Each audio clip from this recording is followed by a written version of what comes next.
রাস্তায় নেই, সরকারের কোনো সুযোগ সুবিধা তো নেই। আপনারা দেখছেন রিপোর্টার প্রেস। বর্তমানে আমরা চর মেঘনা এখানকার স্থানীয় বাসিন্দাদের সঙ্গে জানবো তাদের মতামত এবং তাদের কি কি সমস্যা সামনে রেখে তারা নির্বাচনে ভোট দিচ্ছেন তাদের নির্বাচিত প্রার্থীকে। পাশাপাশি আপনাদেরকে জানিয়ে রাখি, বাংলাদেশের মধ্যে ভারতের এক টুকরো তার কাটার পার হয়ে এই দিকে আসতে হয়, চাপের সম্মুখীন হতে হচ্ছে। কোনো সমস্যা নেই। কি কি বিষয়কে সামনে রেখে ভোট দিচ্ছেন?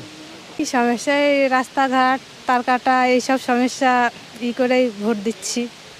আপনাদের এটা বর্ডার পার হয়ে বাংলাদেশের মধ্যে ভারতের এক টুকরো, সেখানে উন্নয়ন বা উন্নতি বিকটে গিয়ে উন্নয়নের দিক দিয়ে আছে কিছুটা এগিয়ে। রাস্তাঘাট রাস্তা আছে, রাস্তা, এই তো রাস্তা এরকম অবস্থা, রাস্তা নেই। তোমার সরকারি বাড়ি পাচ্ছি না, যে অনেক কিছু সমস্যা আছে, সেসব সমস্যা হচ্ছে না। স্বচ্ছ জলের ব্যবস্থা, জলের ব্যবস্থা আছে, আবার নেও, সব রকমই। কোনো সুবিধা নেই। হাসপাতালে এখানে সুবিধা না না নেই।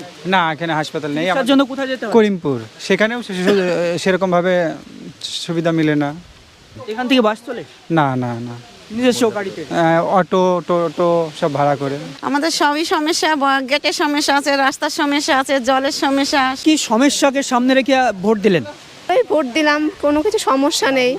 বাংলাদেশের মধ্যে ভারতের এক টুকরো অংশ, সেখানে দাঁড়িয়ে আপনাদের এখানে অনেক অভিযোগ হলো রাস্তা, চিকিৎসার ব্যবস্থা নেই, তো সেই সমস্যাগুলোকে সামনে রেখে ভোট দিলেন? যা বলে তাই, রাস্তায় নেই, রাস্তা সমস্যা, রাস্তা যে দেখতেই পাচ্ছেন রাস্তার, আর সবই সমস্যা। সমস্যা, হ্যাঁ, সব রকম। চিকিৎসার জন্য আপনাদেরকে কোথায় যেতে হয়? চিকিৎসার জন্য করিমপুরে যেতে হয় আমাদের। করিমপুরে? হ্যাঁ, করিমপুর হসপিটাল আছে। রাতে যখন ঝড় বৃষ্টি হয় তখনও করিমপুর? হ্যাঁ, তখন ওই আশেপাশে আছে লোকাল, সেখানে যেতে হয়। ঝড় বৃষ্টি বা অসুস্থ কোনো ইমার্জেন্সি হলে সেই দিকে আপনাদের পাশে এখানকার যা বর্ডার গার্ড আছে বিএসএফ পাশে দাঁড়ান? হ্যাঁ হ্যাঁ, দাঁড়ায়। তারা দাঁড়ান। এখানে যেহেতু আপনাদের পাবলিক ট্রান্সপোর্ট নেই, যেমন বাসে যাতায়াত নেই, ঝড় বৃষ্টির মধ্যে কোনো পশুদের যদি যন্ত্রণা ওঠে তখন কি করেন? তোর পার্সোনাল গাড়ি করতে হবে নিজেকে, তাছাড়া তো সরকারের কোনো সুযোগ সুবিধা তো নেই এখানে না, সুযোগ সুবিধা নেই। সরকারি শিক্ষা ব্যবস্থা কেমন? মোটামুটি আছে, তেমন নেই। স্কুলের না, স্কুল নেই। ৭৭ নম্বর বিধানসভার অন্তর্গত চর মেঘনায় বাংলাদেশের মধ্যে ভারতের এক টুকরো অংশ, সেখানকার মানুষদের যে সমস্যাগুলো সেইগুলো সামনে রেখে তারা ভোট প্রদান করলেন।